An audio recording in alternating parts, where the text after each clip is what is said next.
and welcome to the Hybrid School Builders Podcast. I am your host, Rebecca Foley, and I am so glad you are joining me today. I am a fellow grassroots founder who is hoping to make your journey toward founding a sustainable hybrid school a little bit easier. If you are dreaming of starting a hybrid school, or perhaps you've already gotten started, you are in the right place. Join me as we dive into real stories, practical tips, and hard-won lessons that I have learned to help you launch and grow your program with confidence. Remember, building a hybrid school is not just about creating a business or creating jobs. It's not even about just serving the children who attend the program. It's literally about reshaping the landscape of education, and we can do that one community, one entrepreneur, and one program at a time.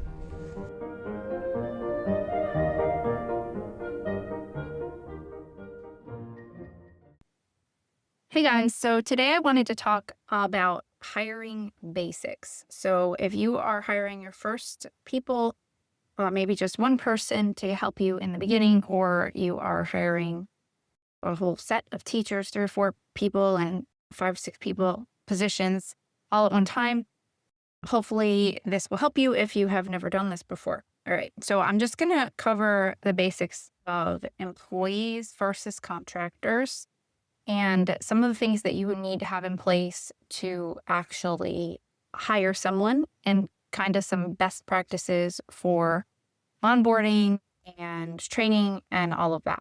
Okay, so let's start with an employee versus a contractor. Now, Carol Top at Homeschool CPA has a lot of really good resources about this. She has a lot of blog articles. She is an accountant, a CPA, and she did this for many, many years with homeschool groups. She has a little ebook on her website and blog articles. So if you want to delve more into this, I highly recommend getting her book, Paying Workers, and reading some of her blog articles. But that was written specifically to homeschool, like co-ops. But the principles are the same for any kind of employment. When you are hiring someone and you need them to deliver your product, and you are going to tell them what to do and when to do it, and you are going to be managing them, and you are responsible for the end product, they are an employee, okay? They should be an employee and not a contractor. Now, what that means is that they will be on your payroll as an employee, and it's basically a tax delegation. The IRS is the one who cares about this, okay? They have to have their taxes withheld, and the employer, your organization, your school, has to pay employer taxes. So it is more expensive for you to hire someone as an employee, but it allows you to manage them, quality control them, tell them what they're doing and how to do it and when to do it, right? So most of the time, teachers in a hybrid school are going to be employees. The contractor is someone who is responsible for the end product themselves. You tell them, like, I need this done. I need you to perform this service for me. And then they just go do it kind of however and whenever they are the expert in that, okay? So a lot of times you might contract with somebody to do a particular task, like your bookkeeper. Let's say you know somebody who is a bookkeeper, they know QuickBooks, or they just know accounting, and you just want them to keep your books, okay? You can write a contract with them, and they will be responsible for their own taxes, which means they're going to owe taxes at tax time. And they're responsible for that. That's not your business. And you don't have to pay employer taxes. Generally, you're going to be paying them a little bit more for the job. So it may or may not save you money, but it is a simpler arrangement. You can usually put a contractor on a payroll system as far as like the logistics of getting them paid, but they get onboarded as a contractor. Okay? So hopefully that makes sense. I would say any kind of teacher who is like showing up, getting trained, delivering your curriculum, has to be there certain days. You're supervising and coaching them. They are definitely an employee. The same for an aide. You could have if you listened to my last episode about staffing infrastructure, if you're getting someone to help you with like secretarial work or that kind of thing, where you're saying, look, I just need you to be available for various hours whenever I need the work done. And I'm just going to throw you some tasks to do. And I just need you to kind of deliver them to me. That can be a contract position pretty easily, especially if they can like work from home. Maybe you're sending files to them or some forms to them and they're organizing data, or then they're getting things printed out and they're just kind of doing it on their own time. And then they're just showing up with the final product. You can have deadlines and stuff like that, but they don't have to like show up to work and clock in for a certain hours and just be there. That can be a contract position as well. Okay. And that's, sometimes you do a professional. This isn't really like employing somebody, but a lot of times if you're using an accounting firm and that kind of thing, you're contracting with the accounting firm. That's not like an individual who's a contractor, but it's kind of a similar idea where they're the professional, they're doing their thing, and they're just doing something for you. They're doing your taxes for you, or they're doing your bookkeeping for you, or they're doing some secretarial work for you. Okay, so hopefully that helps you understand whether you want an employee or a contractor. Now, as far as the logistics of bringing somebody on, like I said in my last one about staffing infrastructure, it's really important in a hybrid school model that is especially informed, hopefully, by your mission and your vision and your pedagogical model, that you are managing your teachers and training your teachers and supporting your teachers so that they can deliver the product with good quality, okay? And they have everything they need, and you're supervising and coaching them because you're responsible for it as a director. I'm talking to you, assuming you're going to be the director. Or you're going to make sure that somebody is doing the directing, okay? Now, what that looks like, that hiring process, is generally going to be, you're going to post a job, okay? And this is basics because it's basics, but if you've never done this before, it's hopefully going to just help you see how the steps play out. And you want to be able to articulate exactly what it is you need this position to do. And this is true for any position. It's even true for your own position. Like if you're the director, and this is why I did the staffing infrastructure first last week. I recorded it yesterday. That you need to be able to describe what the roles and responsibilities are of that position. Okay. So it's very helpful to just sit down and be like, what do I need this person to be able to do? Just write it down, and then just like a paragraph, right? Or some bullet points. What do I need this person to be able to do? And then underneath that, you say, what kind of skills do they need to have? Like, what kind of person am I looking for? All right. Generally, a teacher with a bunch of kids, you need someone with energy. You need someone who enjoys children. You need someone who's open to especially if it's a non-traditional type of environment or model or philosophy. That's very important. And so side note there, if you are doing something that's alternative to the, normal public school way of doing things, or even the private school, a lot of private schools, you're doing Waldorf or Montessori or Charlotte Mason or, a nature school or something like that, or even sometimes classical. If you're looking for people and you see someone who applies, I'm jumping ahead a little bit here, but I'll back up again. You see someone who applies, they've been a teacher for years, they got lots of experience with kids, and maybe they're, going down to part-time, or they've been home with the kids for a few years or retired or something like that. And you think, oh, this is great. It can be very difficult unless, and I'll get to this in the interview, I highly recommend don't write people off until you meet them if they're very experienced. But it can be very hard for them to shift gears into doing things this different way. They have their way of doing it, and they don't really, unless that's why they're leaving, and they tell you that, it's very hard for them to do things differently than the way that they've always done. Okay. So anyway, that's why it's important for you to sit down and you're writing your roles and responsibilities. What is it that they're responsible for? And then what kind of skill sets and experience would you like to see in that person? If it's an administrative job, then you're going to be looking for probably a different set of skills. It doesn't matter if they don't have a bunch of energy and love children. Being with children all day long. I don't mean that they hate children, but they don't, maybe it's just draining for them to be with a group of kids all day long, multiple days. That's okay. They don't need to have that skill set, right? This is obvious, but I'm just kind of pointing out how you want to like write out what that is. Okay. That person might need to be very organized and detail oriented, maybe, and it's okay if they just work alone. So you want to write those skills and the roles and responsibilities. Okay. The role and the responsibilities. So what will they be responsible for? Do they need to be able to communicate with parents? Do they need to work, do they need to be able to communicate with parents like outside of the classroom hours? How much prep work are you kind of thinking they're probably going to need to do? Write it all down. It's better to write it all down. This can be an internal document. Like you don't have to post this on, a job site, this part of it, but you want to make sure that you understand what each of these is. And like I said, do it for your own job, your own position.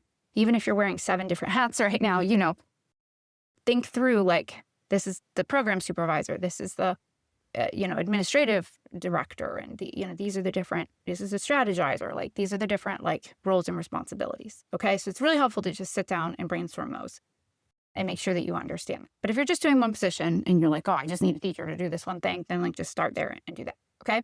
So you have that internal document, keep it organized. And then from that, you can just kind of modify it a little bit to create your job description, like that you're going to post. This is what I'm looking for. I'm looking for a teacher with experience who enjoys children and is open to, blah, blah, blah, and days, hours. It's good to put pay. People like to know at least a range of pay so they know whether they're applying for a $10 an hour job or a $30 an hour job or, whether it's weekly or whatever. So then you need to post the job, right?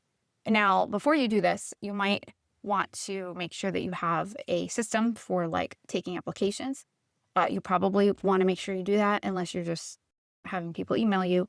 But what I recommend is posting that. And honestly, we had pretty decent luck with like Craigslist. I'm not sure if Craigslist is still being used a ton.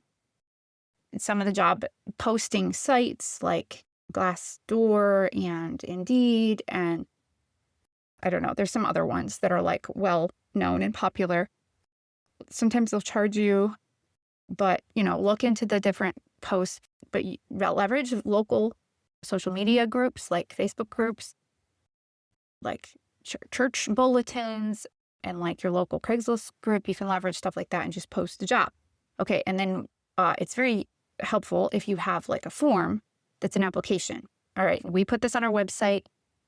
Your website can help funnel and like channel a lot of things for you if you use it well.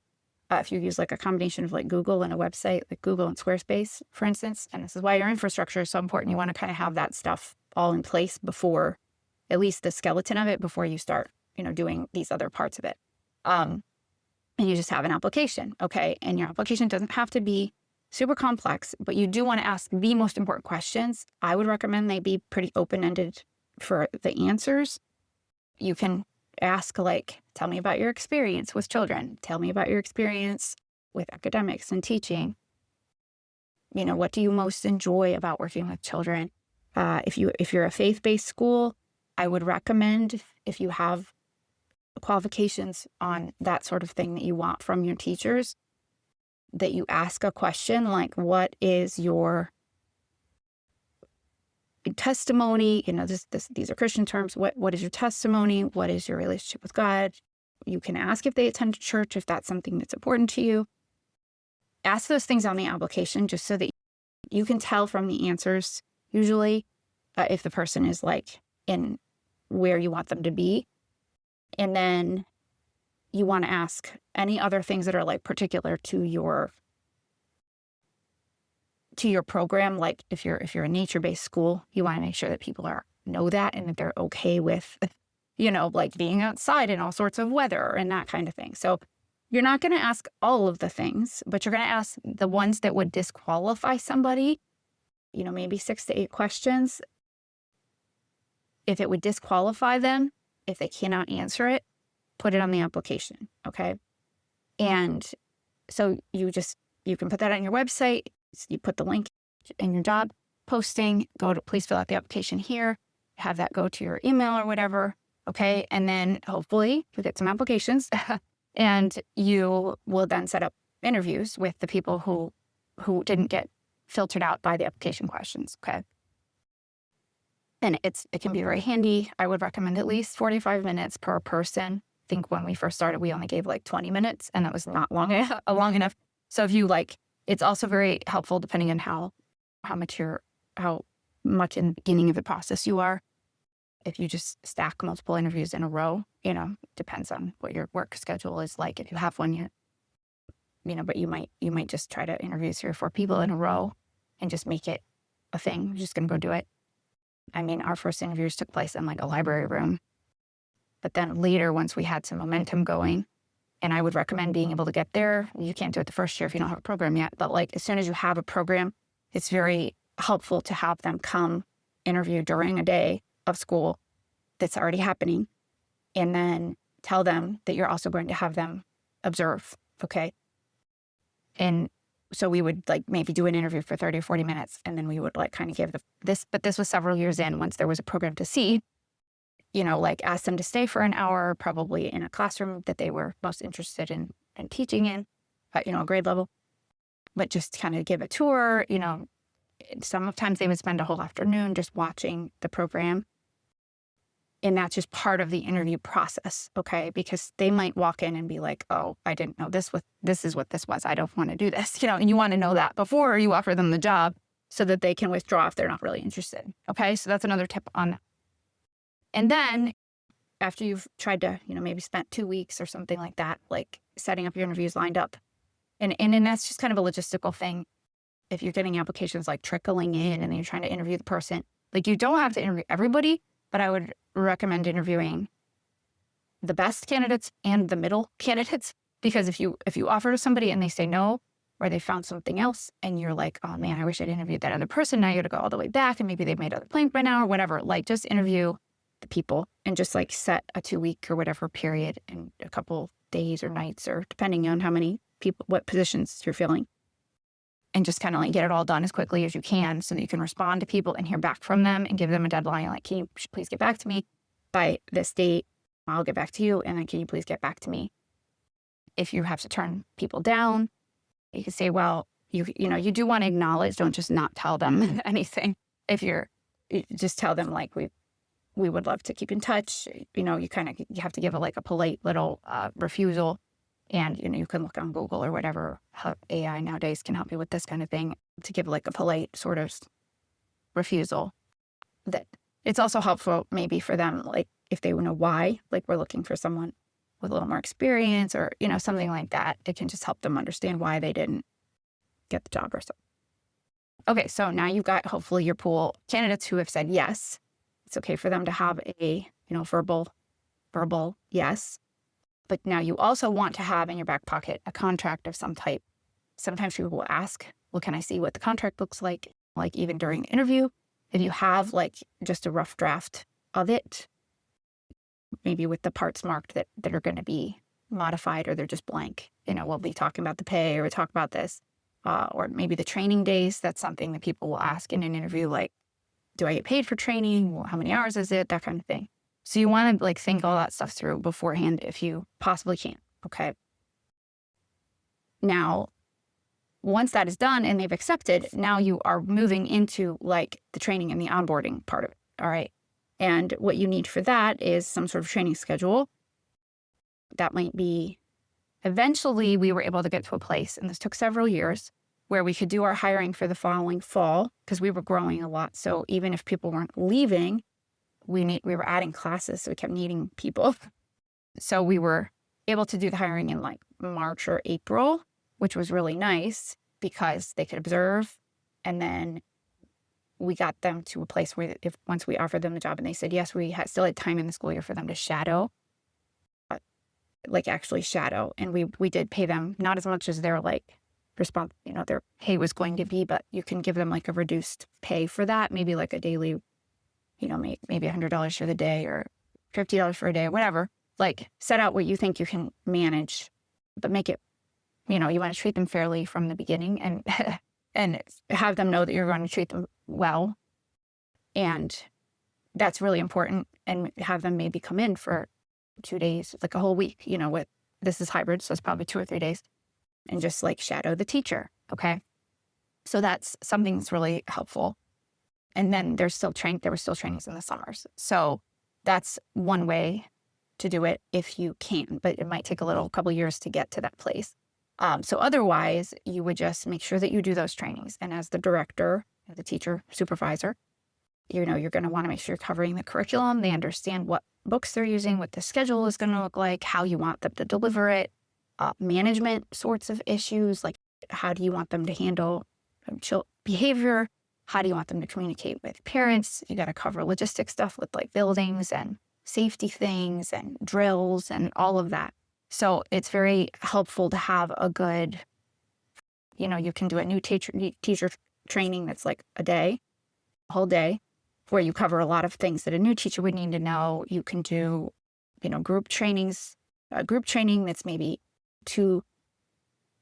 a few hours twice or something like that, where you're like training to your methodology and going over safety and that kind of thing that everyone needs to know.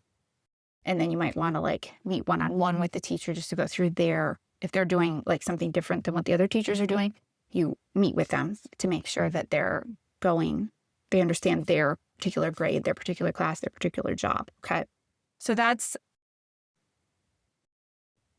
you might want 10 to 15 hours of training. You don't have to pay people for that. There was times we couldn't afford it. There was times we could. But whatever you do, just make sure that you communicate clearly if you possibly can beforehand. It's good to be able to pay people something for their time in training. They just appreciate that. But it's also okay to like just be like, well, this is just part of the job is to have to come to these trainings. Okay. All right. Once that is done, and a lot of times that training would happen in July and August for like a September opening. And then the teacher probably needs to be able to get into their room a week or two before. We eventually ended up doing some of the one-on-one training in the summer and that. But then there was like I ended up just adding a week to the school year and the pay. And they would do like an in-service. Like they would just come the week before the kids came. And a whole bunch of this stuff was covered during that time with everybody. And it also helps them get to know each other, even if it's just two people. It helps them get to know each other, and, you can cover a lot of things together and build a little bit of culture, camaraderie among everyone. Okay. And then from then on out, you're going to be supporting them in all of that. But let me back up to some of the administrative stuff. You need to have your payroll system in place. You have to do I can never remember what it's called, the I-9, I think it is, which is, honestly, I didn't know this in the beginning. I didn't do it when I was supposed to for a while. It's just like a citizenship form that's like required ever.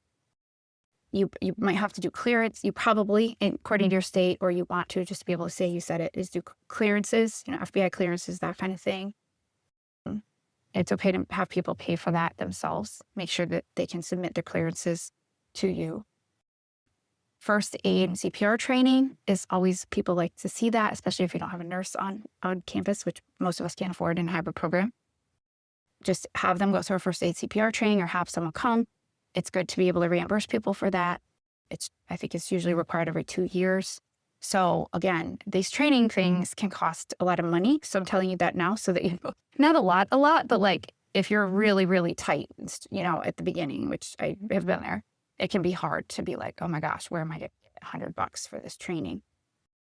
I only have $1,200 in the bank account if I'm lucky and have all these expenses coming up. So if you can budget that in early, that's good. Okay. So clearances, first aid CPR training, make that as efficient as you can. You can reimburse people for it or just pay someone to come and do it if you have a whole bunch of people. So whatever. And look at the Red Cross and all. And they can do that on their own time and just like show you that they've been certified and then like get reimbursed for it, whatever. So that's important. And whatever your payroll system is, there's usually, I would imagine most of them, the one we were using, which was OnPay, which I was always pretty happy with.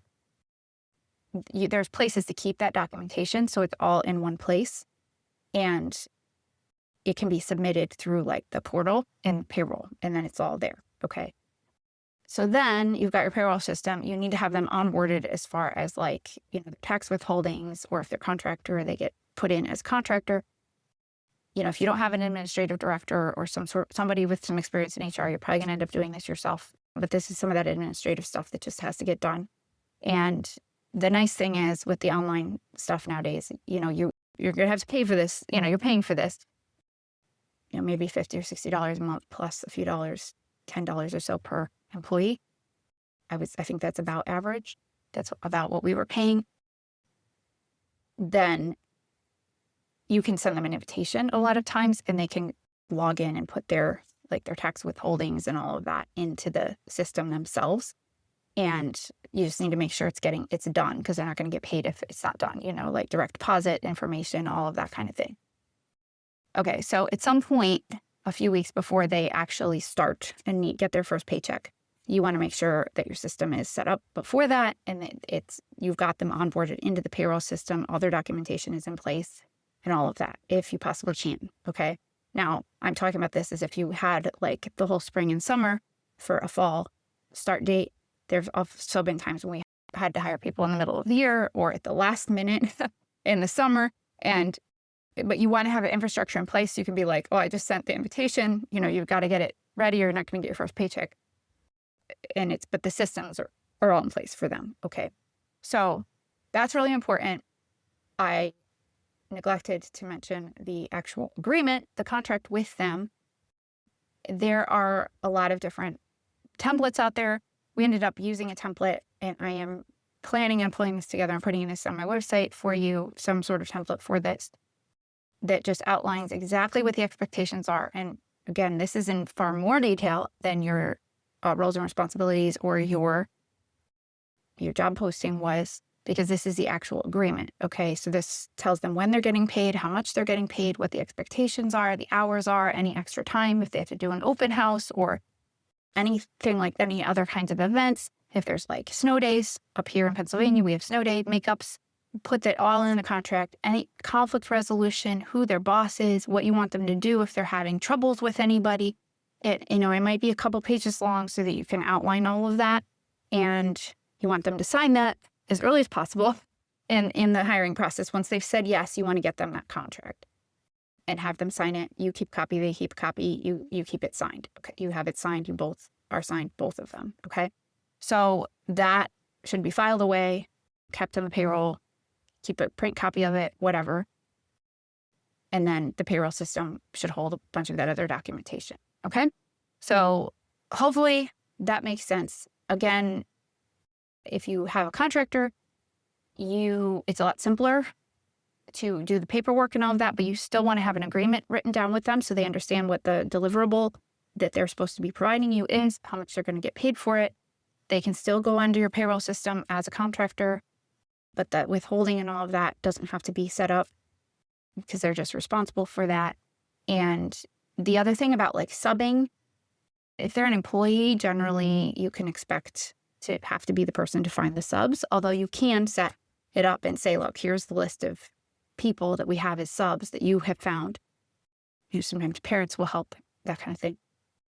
Can you reach out if you know you're going to be out, just to like take something off your plate? But that's a whole other thing. But the point being that if they're an employee, you're responsible for the final product. So if they're out, you have to kind of make sure that the product gets delivered by finding a sub or whatever. If they're a contractor, that's their responsibility, really, technically. They're the ones made responsible for the final product. So that's why you don't make a teacher a contractor, because there's just one of the things that like, if they're responsible for the final product, it's how they get there is kind of up to them. And if they're going to subcontract or, get someone to help them with something, that's up to them. Okay. And so that's why it's wise to just make your teachers and employees so that everything is getting delivered, and it has to get delivered by a teacher being in the classroom. So you generally need subs. Okay. So I won't go any more about hiring. There's some more things to say about it, but hopefully that helps you through the process and the basics that you need to know to bring your first employee or employees on. And I hope that was helpful. We'll talk a little bit more about this in the future.